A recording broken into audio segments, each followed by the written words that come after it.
For about 3.5 minutes on Friday, I felt that pit in my stomach that every Red Sox fan knows way too well.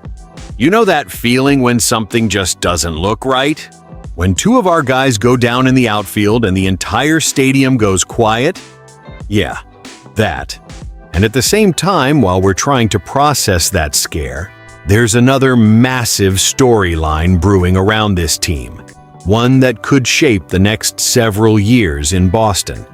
One moment had us holding our breath. The other? It quietly changed the long-term direction of this franchise. That's why this isn't just another random spring update. This is about health. It's about stability. It's about whether this team is finally building something real or just surviving chaos. Something important happened. Actually, two things did, and both tell us a lot about where the Red Sox stand right now. Before we break it all down, do me a quick favor.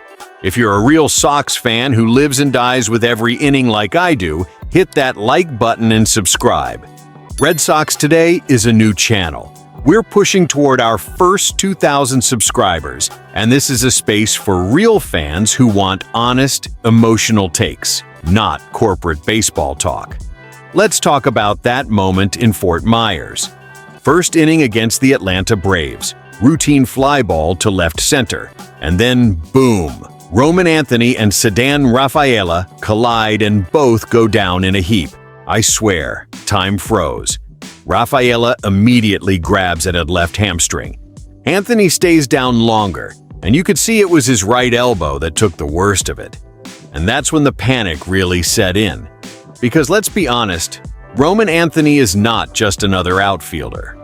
He's 21 years old, one of the most exciting young bats in this organization, and part of what we believe is the future core of this team. When he didn't pop right back up, every Red Sox fan watching had the same thought. Please don't let this be serious. The good news? Somehow, both guys stayed in the game. And what makes it even more impressive? Their very next at-bats.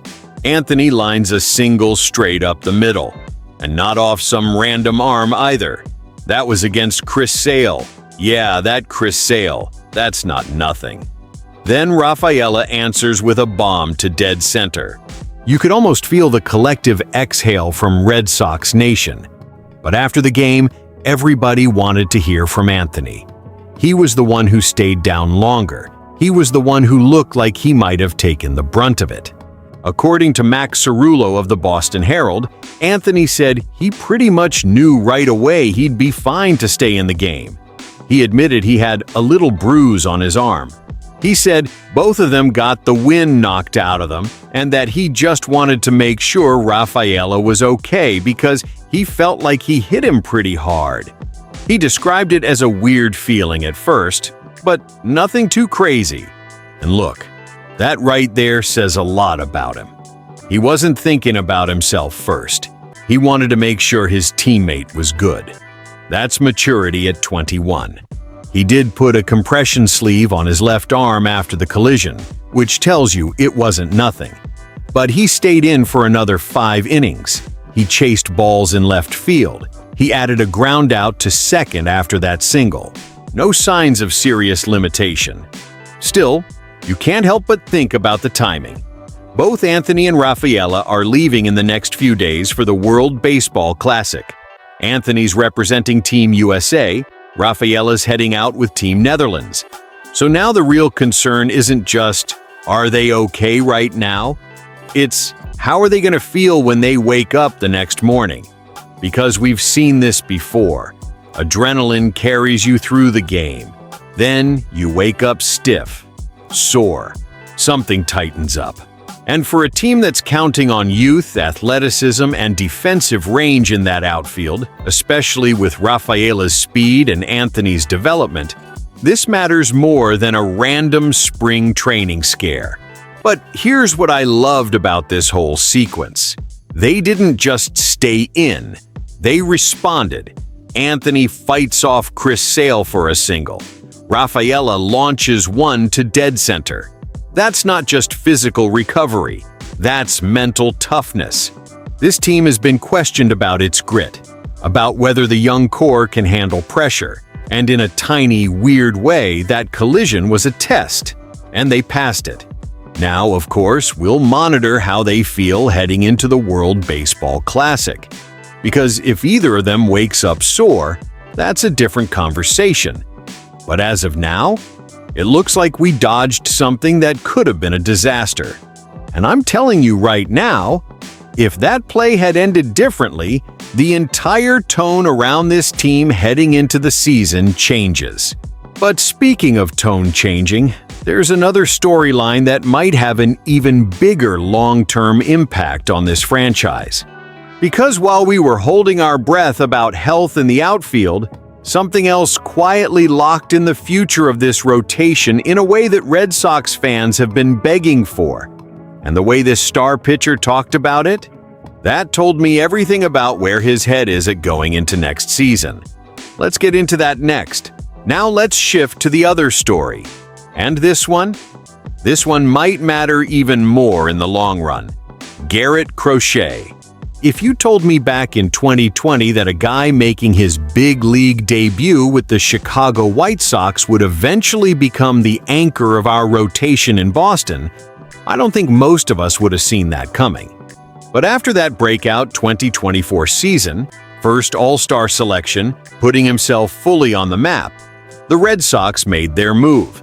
They traded Kyle Teal, Braden Montgomery, Chase Maydroth, and Wickelman Gonzalez to get him.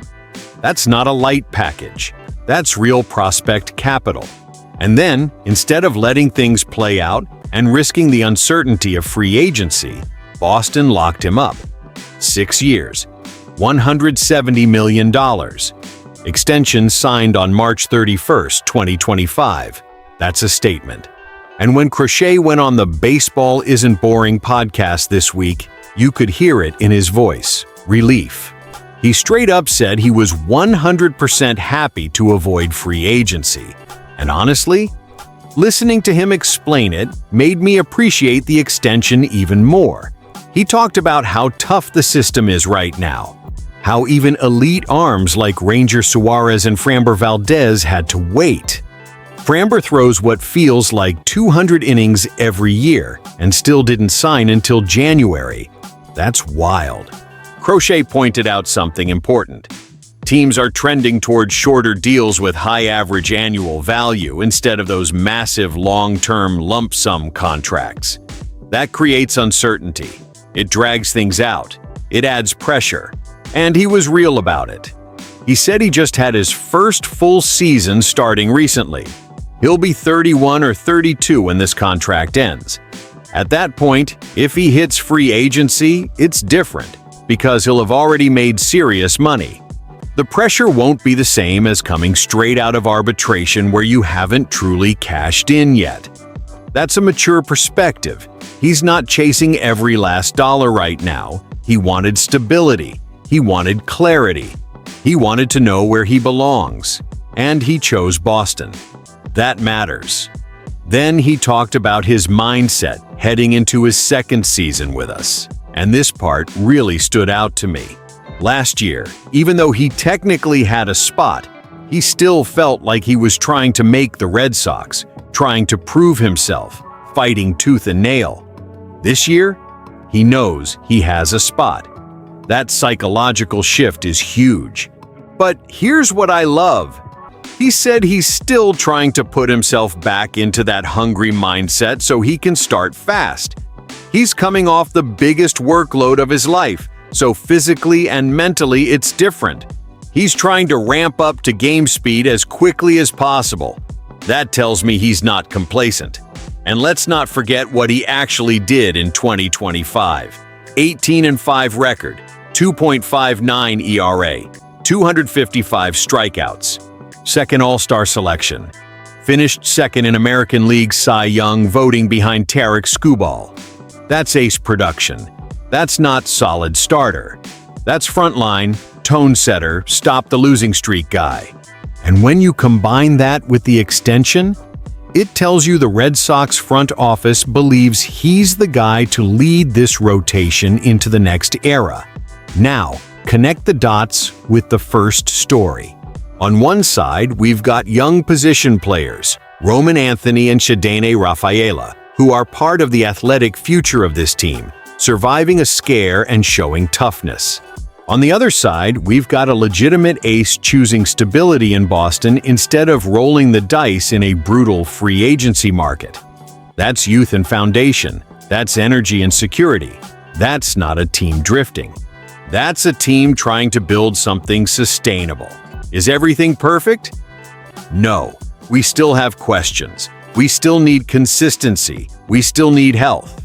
But when your young outfielders bounce back from a collision like that and your ace openly says he's relieved to be here long-term, that feels different. It feels intentional. And as a fan, that gives me cautious optimism. Not blind hype, not delusion, but real belief that this front office might finally be aligning talent with commitment. Now I want to hear from you. Do you feel more confident about this team knowing Crochet is locked in? And did that collision scare you as much as it scared me? If you're enjoying real, honest Red Sox talk like this, hit that like button and drop your thoughts in the comments. Red Sox Today is still a new channel. We're pushing toward our first 2,000 subscribers. And if you're a Sox fan who wants opinions with emotion, not robotic analysis, subscribe and be part of this from the ground up. We ride with this team through everything. And I'll see you in the next one.